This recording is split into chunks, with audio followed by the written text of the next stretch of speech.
Hi, I'm Tracy Zeman. I was Adams Wildlife Sanctuary Coordinator from 2013 to 2016, and I'm going to read an article from the Audubon Bulletin from March 1951.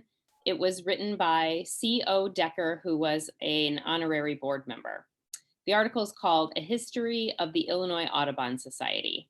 You'll note that the language is a little dated in some places, but it gives a good overview of how the society was founded. Probably the first concerted move toward bird protection in Illinois was initiated by a class of 9 boys in Oak Park, Illinois, under the guidance of the Reverend George B. Pratt. This group in 1886 became known as the Forest and Stream Organization. In 1890, a Chicago society was started under the presidency of Mrs. E. Irene Rood, ROOD, and in 1893 it was incorporated with about 70 members.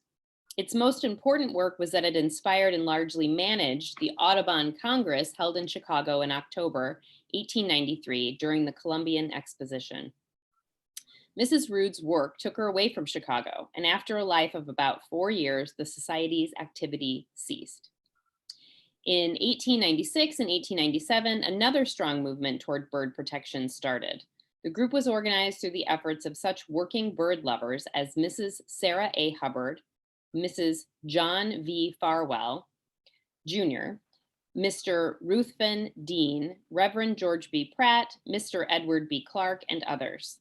On April 1st, 1897, 8 years before the establishment of the National Audubon Society, the Illinois Audubon Society, the fourth of the state societies, was incorporated with the following 4 aims and principles.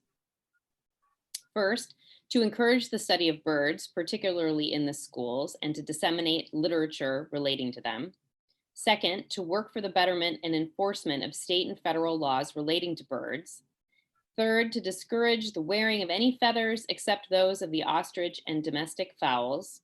And finally, to discourage in every possible way the wanton destruction of wild birds and their eggs.